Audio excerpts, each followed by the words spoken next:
All right, so we have talked about anxiety and my anxiety in particular on this channel. And I want to just kind of give you an update and let you know what it's like. I don't think any two people actually suffer anxiety in the same way. So I'm going to tell you what it feels like for me when when I'm in the midst of an attack and what my whole life has pretty much been like.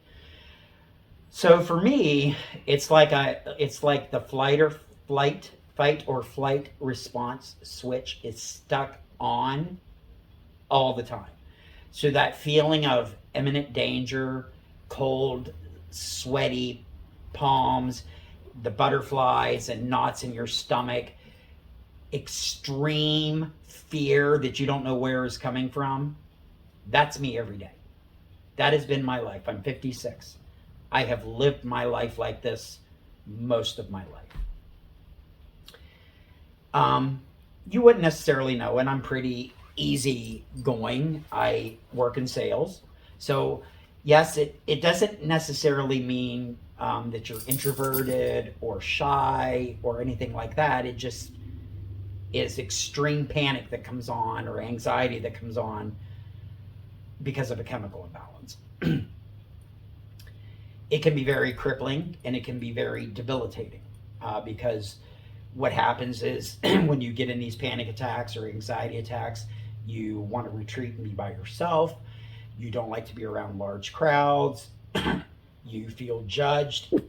You feel unloved. I mean, all these thoughts.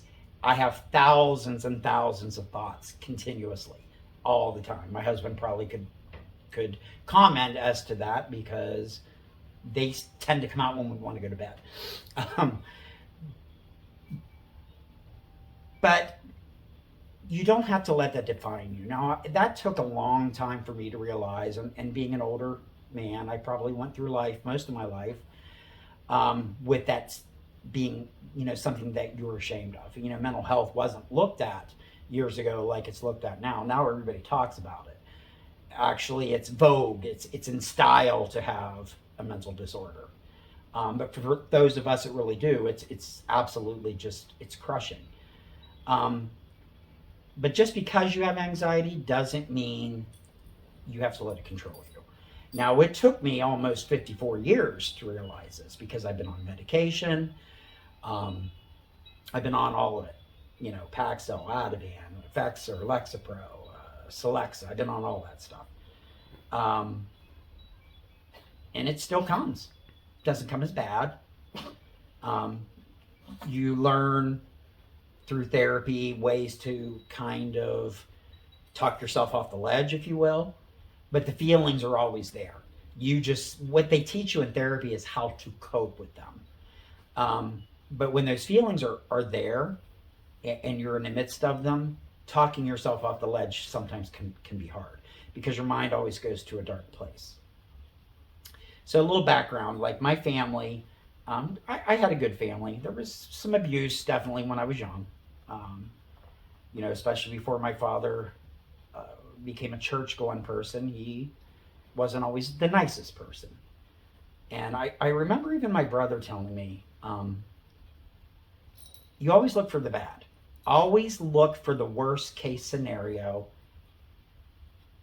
And that way, when it doesn't go bad, you're going to be pleasantly surprised.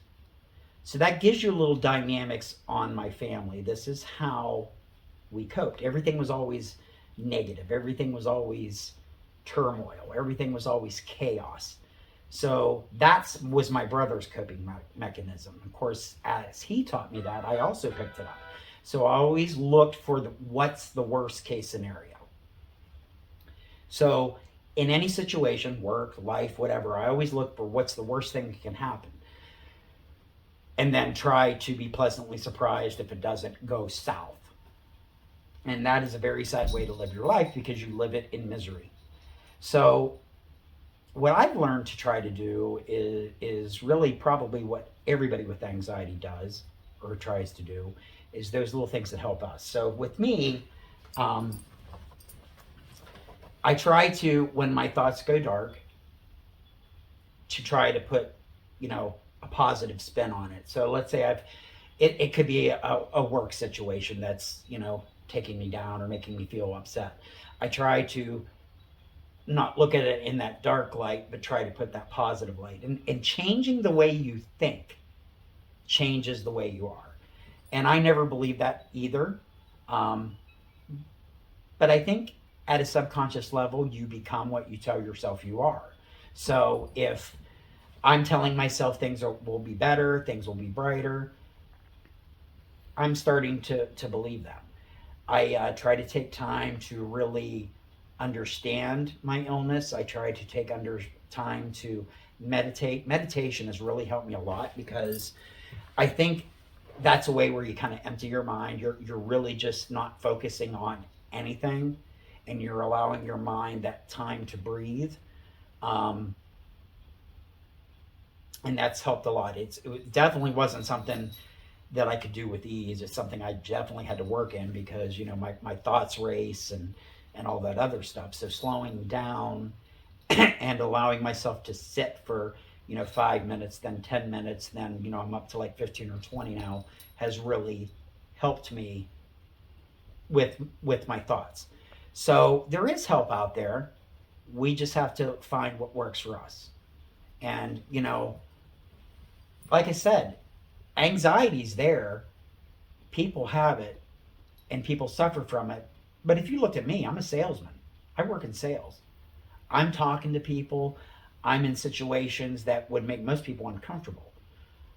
So you can go through life. Sometimes you have to fake it till you make it, and sometimes in those situations I am. Um, but what happens is that when you come home, when the day's over, you crash because you're play acting through the day, and I kind of found that as a way to kind of help me get through my hard days. So I'm having a hard day. Sometimes I just am another person, if that makes sense. I'm not talking weird like I'm Sybil, but I'm talking like I'm almost an actor going through the day.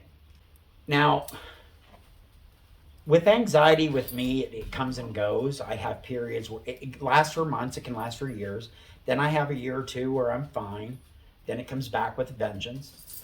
And, unfortunately, it came back last year around summer, and self medication was my choice. Because when you take that drink,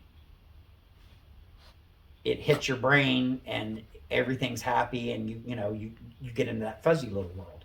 So my anxiety, the knots in my stomach would be gone.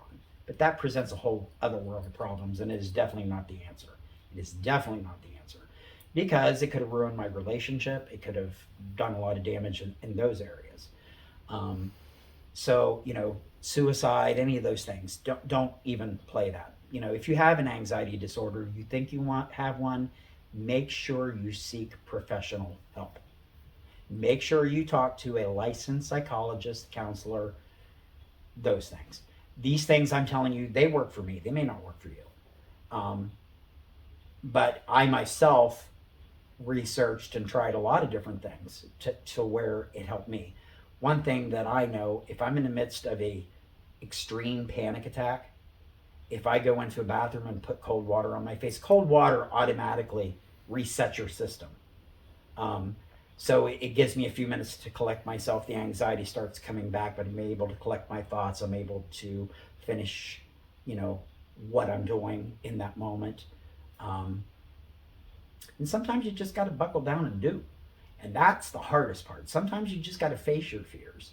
Sometimes you got to go, you know what? Um, I'm having horrible anxiety. My fight or flight is stuck on. I just want to go home and get under the covers. But I'm here and I'm going to face my fear. And I was a runner most of my life, and now I'm standing up and facing the things that cause me the anxiety. And when you vanquish those things, that kind of gives you power over it.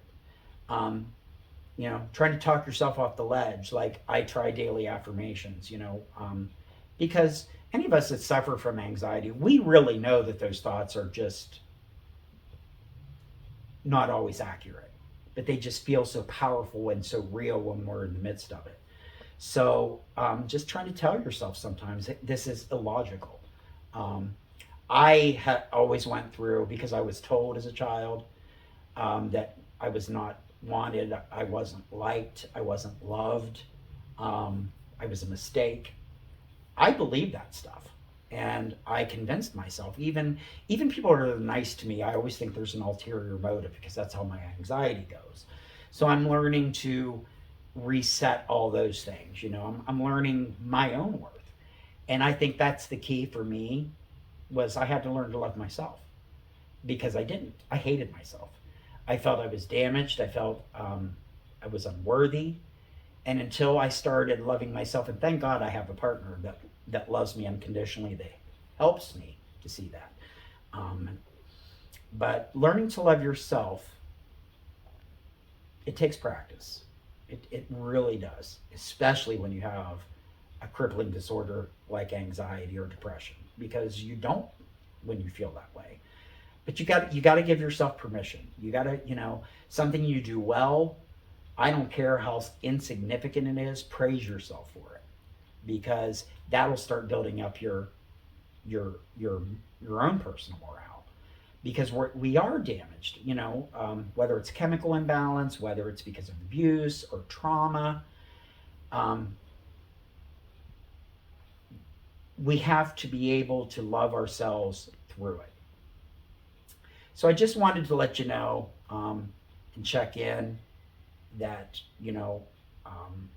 to say what my progress is, and to maybe be that light of hope or inspiration, or someone can take some of the things that I've done in and helps them. If I can help one person get through this terrible disorder with a little bit of confidence, I feel like then I've made a difference. If it just touches one person, um, there's not enough light shed on it. There definitely isn't, and it's one of those things you can't see. It's not like you walk into a nursing home and go, okay, that person's got dementia, and this person's got this. You can't see anxiety, and you have high functioning anxiety. I'm a high functioning anxiety person. I can go out and perform my job.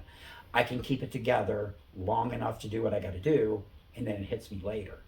Um, Mine mostly is in my mind, like I said, with the thoughts that I beat myself up over, but I'm getting through it. And I just want to say to all those people that suffer that you're not alone, and um, you will get through it too.